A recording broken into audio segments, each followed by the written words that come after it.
course of the years, I've declared myself a creep magnet. Many questionable encounters and being fiercely devoted to this subreddit have led me to easily be scared and very aware of things that seem off. This is my first post, so I hope the formatting is right. For context, I'm 20, female, and I work alone in a desolate shop that connects to a brewery. I was at work on a Wednesday afternoon before Christmas and went over to the brewery to get something to drink during my shift. The time was 3 p.m. I went through the door that leads into the hall that connects the brewery to my shop. The place was unsurprisingly pretty dead. I noticed one man sitting alone facing the door I came in and was aware of him leering at me while I ordered. Whatever, nothing new. I went back in around 5 to get a refill and the dude was still there, which is odd because at a brewery, at least where I'm from, you can only consume 3 pints during a visit. He wasn't drinking anymore, but he waved at me when I came back in and continued leering at me. An hour later, he came into the store. He mulled around for a while and I asked my usual questions. Me: "Hey, how's it going? Can I help you with anything?" Him: "No, I'm good, just shopping." Me: "Okay, cool. Have you ever been in before?" Him: "No, but there was a good advertisement in name of brewery." He said this as he was very obviously looking me up and down. Me: Okay, let me know if I can get you anything." I returned to my place behind the counter just because I felt super uncomfortable, and having that little barrier made me feel better about it being just the two of us in there. Then he came up to the counter and started asking a few questions that seemed harmless enough. He asked how long I had my job, if I was a student, what my classes were like tomorrow, if I lived on campus or off campus, if I had roommates, how many, and how well we all get along. After a while, I was unsure that these questions could be him getting some information on me for some reasons other than small talk, so I kept my answers very vague. Then he started getting more personal and a little more creepy. Him: "Do you usually work alone?" Me: "Yeah, almost always. Most of the time my boss comes to help me close," which was a lie. Him: "Oh man, it must get scary working all alone in here." Me: "It's not bad, I'm used to it." Him: "What time do you close?" Me: "In about an hour." Him: "Do you drive to work or walk?" My response was, "I drive." He then said, "Do you get to use a parking lot out front, or is there employee parking?" Me: "I have to use street parking." He responds with, "Oh, that seems unsafe considering you're a girl and you're close by yourself at dark." Me, severely creeped out now. My building manager walks me out every night. Then he said, "I assume you don't leave out the front door, because there's no keyhole outside the front door." Then he had just abruptly walked away. I was pretty freaked out that he went and looked at the front door and noticed there was no keyhole outside, especially because he said he'd never been in before. What was he doing, scoping out the lock on a front door? I spent the rest of my hour closing and trying to get my night out as normal. I called the building manager to see if he would walk me to my car, but unfortunately he had already gone home for the night. I locked up, shut off the lights, called my parents as I was setting the alarm. I told them some guy was hanging around the building all day, was asking me about closing, and it had just made me nervous. They were more than happy to be on the phone with me, and I had my pepper spray ready because I had a 2-block walk to my car in a dark neighborhood downtown. I left through the back door, walked around the corner to the stairs, and saw him just standing at the bottom looking up at me.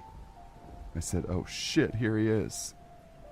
When he realized I was on the phone, he looked nervous and walked quickly back up the stairs towards the brewery. I got to my car safely, but ever since then I've carried a heavy flashlight my dad bought me that would double as a bat.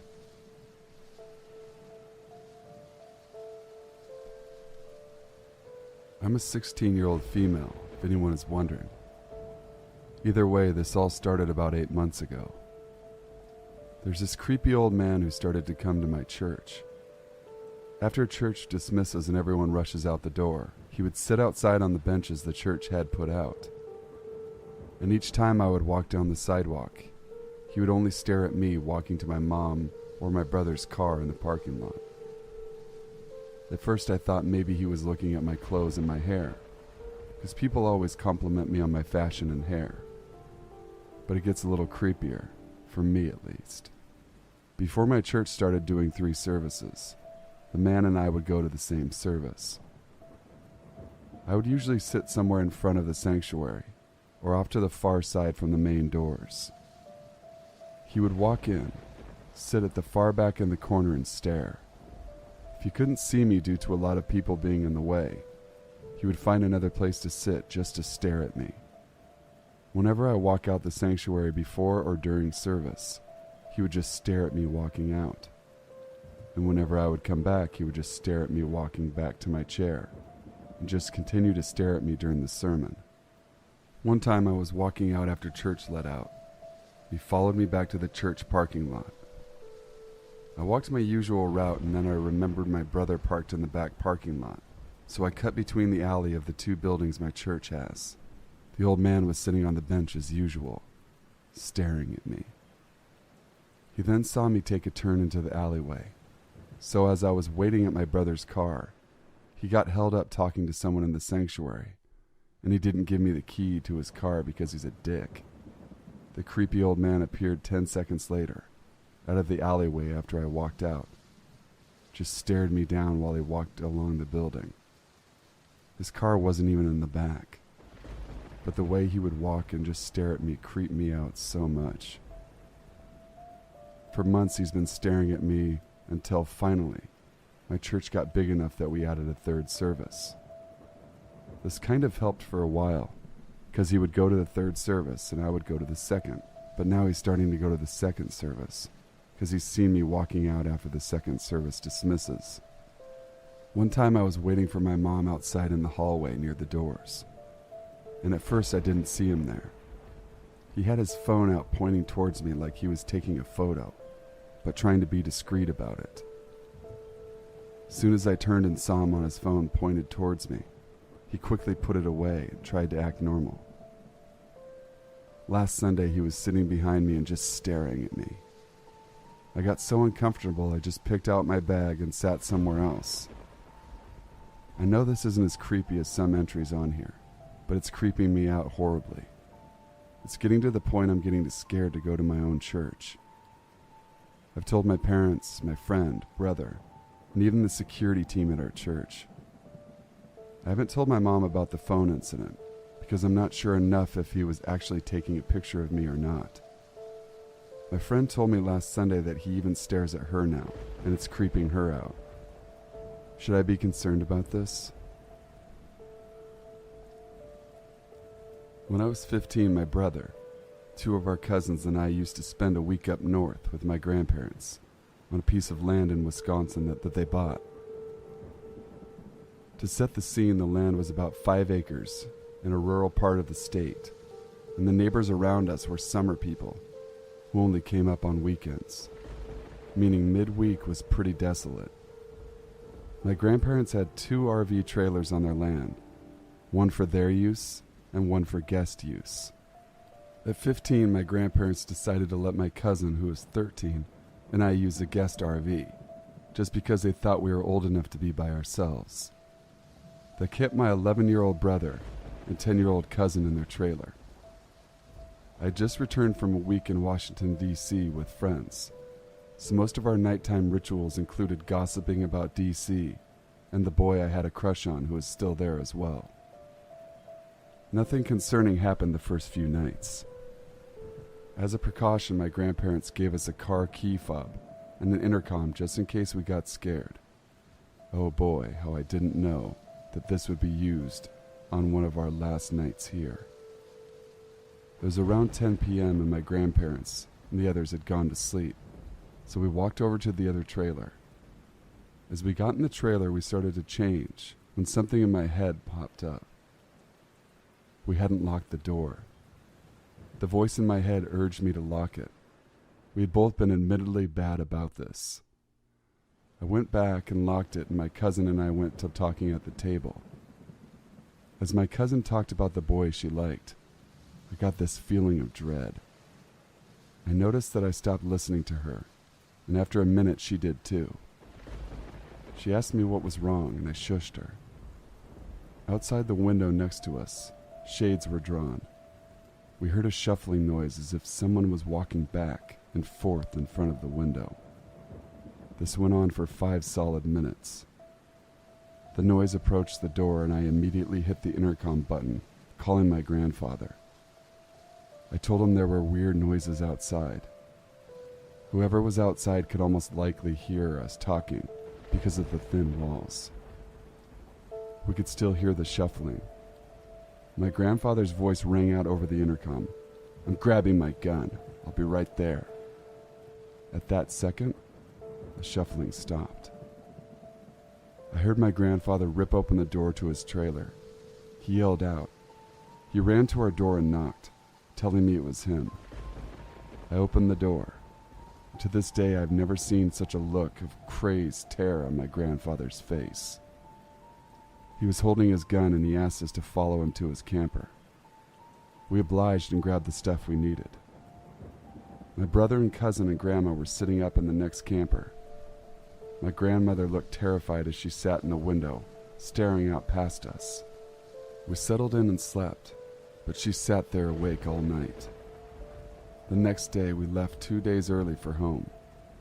My grandparents, to this day, tell us it was probably an animal and to shush us about the story. I'm 22, so it's been a while. I know it was a person.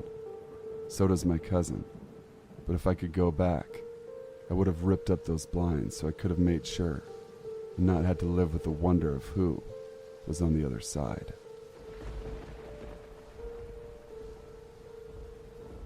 Let me preface this by saying this is 100% true, and I don't scare easily. So I don't know why I haven't posted anything about this weird experience on Reddit before. I guess I just forgot about this experience. Anyways, a few months ago I was walking around in the woods in my neighborhood. Seeing as I live in a more rural area, nothing much happened. I was just walking around. That is until I started to walk back from the deeper part of the woods. I was walking when out of the corner of my eye I saw a man.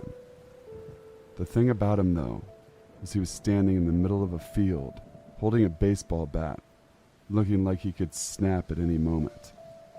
He was looking into a part of the forest that had houses.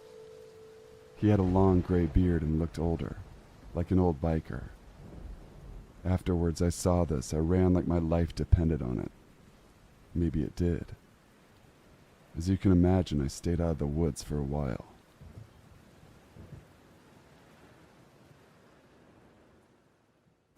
When I was about 14, I lived in a house in the country with my parents. The house we were living in was built during the early 1900s, so it was pretty old. My parents would work during the week while I went to school, and they would get off at work around 6, and I got home from school around 3. So I would always be home alone on most weekdays, unless one of my parents were sick or on their day off. So on this particular day, the clouds were dark and was getting ready to rain. I have to walk to and from school, so I knew I had to walk fast to get to my house before it rained. I approached my house within 5 minutes, and I finally made it before it rained. As I walked to the back door of the house, I saw that it was open. I thought that maybe my parents had forgot to shut it, but that wouldn't make sense because my parents are super strict about leaving doors open. I just figured that they forgot and simply walked into the house. When I heard my bedroom door shut, I said, "Mom?" There was no answer. I opened my bedroom door and saw a man crouched down behind my bed. I gasped and ran out of that house and called the sheriff. When they arrived, the man was gone and I never stayed home alone for a while and I stayed after school. This happened about 2 years ago. I was going camping in the woods in West Virginia. I liked camping mainly because I enjoyed the outside and overall the nature. But now, I'm never going camping again. This happened on a Thursday, and I was on vacation from work. So when I arrived, I found a place to camp, pitched my tent, and unpacked. I do have to watch out for predators like bears, bobcats, coyotes, and even snakes. So anyway, it was getting late, so I decided to hunt for dinner. I got a rattlesnake and roasted it over the fire I had built. However, as I was eating, I thought I heard something coming from the woods from behind me. I turned around to see a huge male buck standing about 15 feet away. However, there was something slightly off about it. It just didn't look normal. There was something about its eyes. They looked like the eyes of a human. I turned back around and thought nothing of it, when I hear a loud, terrifying scream. I turned back around, and the deer was standing up on its 2 back legs. I then saw it run into the woods still on its 2 legs. I slowly turned back around, wondering what I just saw. Let me say this, though. I don't believe in skinwalkers, but I have no other explanation for this.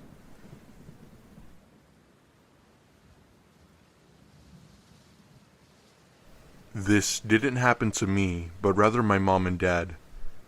This happened during the summer of 1994. My mom and dad were driving to California for a vacation at a nice resort by the beach.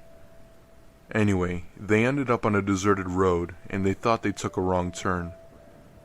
My dad then kept driving, thinking that they would find their way back, but it looked like that there was no civilization for miles. Anyway, a few minutes later, they saw something on the side of the road. As they drove towards it, they realized that it was a white van. My dad stopped the car and saw that all of the doors were open. It seemed as if whoever was in there abandoned the van. Its lights were still on and the engine was still running. Whoever got out of that van hadn't been gone for long.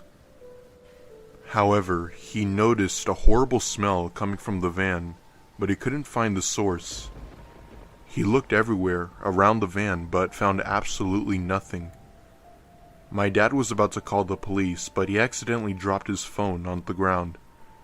He bent down to pick it up and happened to look under the van and found a dead body of a woman. He screamed and ran back to the car and drove off. My parents called the cops, but I don't know what else happened.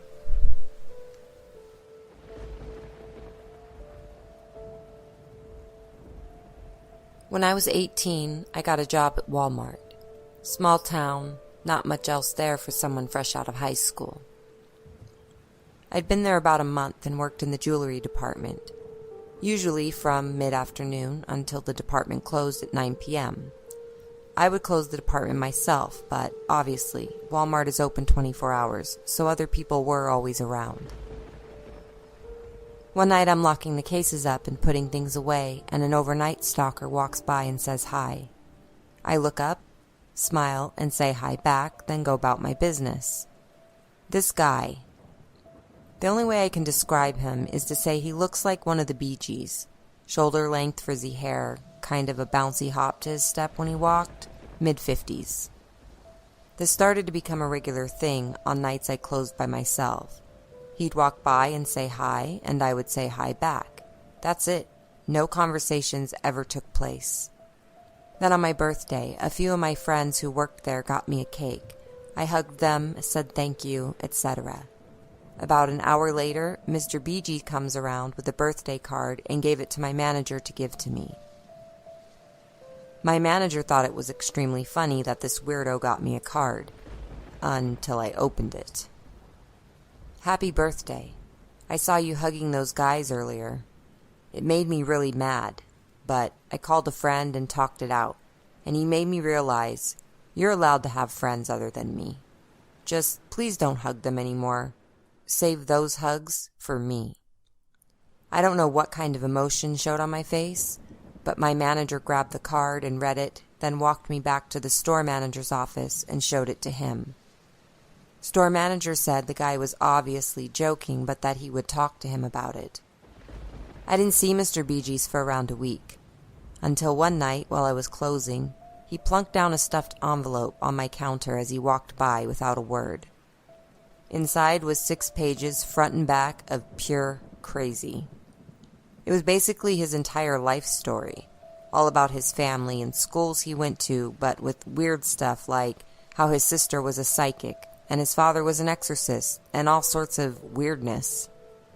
The end of the letter was about how his friend, who was 18 months old, was missing, and he knew she was being raped because he could hear her screaming his name in his dreams. What the fuck? So that also went to the store manager, and he had me write a written complaint, and he told me not to go outside by myself and not to wander near where the guy might be while I'm on my breaks. No. Get rid of him. 2 nights later, I was finishing up for the night, and the way the counter is set up, there is one opening, and the counters go all the way around both sides. He brought a hand cart around with boxes from my department, but pushed it into the only opening in the counter, so I was trapped inside. So that also went to the store manager, and he had me write a written complaint, and he told me not to go outside by myself, and not to wander near where the guy might be while I'm on my breaks. No. Get rid of him. 2 nights later, I was finishing up for the night, and the way the counter is set up, there is one opening, and the counters go all the way around both sides. He brought a hand cart around with boxes from my department, but pushed it into the only opening in the counter, so I was trapped inside. He just stood there and stared at me while I looked at him with what I'm sure was terror. I was then, and still am now, riddled with anxiety. I don't like confrontation, and the last thing I wanted was for this weirdo to confront me about reporting him. Twice.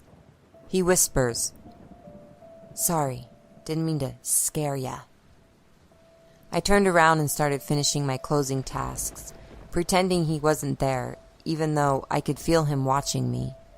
After a few minutes, I just looked at him and said, "Weren't you told to stay away from me?"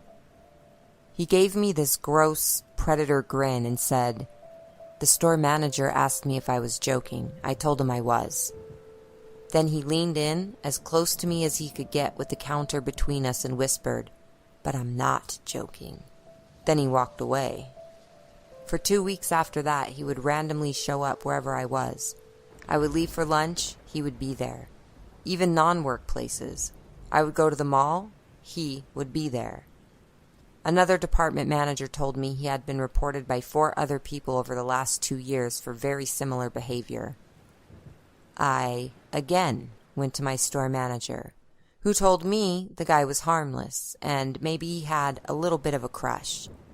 He was in his 50s, and I was 18 during this crap. A week later, I gave my notice and quit. He still works there, 13 years later. Still gives me the heebie-jeebies. When I was 22, I moved 1,000 miles away from my Midwest home to the beautiful foothills of Tennessee. I had a new job, new car, a nice apartment, but didn't know a soul outside of work. If my phone rang, I expected to hear a faraway family member or my long-distance boyfriend who was still in college. This was a landline, no cell phones yet. Despite being very alone, I was managing well with the excitement of all the new things in my life. I had only lived there about 2 weeks when the unwanted calls started. The first call, a man's friendly voice asked what I was doing. I couldn't place him and thought maybe it was one of my cousins or uncles. I have a huge extended family. I ask his name. He laughs a little, and his tone gets dark, a bit angry. He says, "You know exactly who this is, darlin'." I pause, deciding if this guy simply called the wrong number or is a creep. I choose the former, laugh, and politely tell him he has the wrong number. He then recites my brand new, unlisted, unpublished phone number and my name. What the fuck? An intense chill runs through me. I've only given my new number to my parents, sister, boyfriend, apartment manager, and employer. I'm new to this city and this lovely southern state.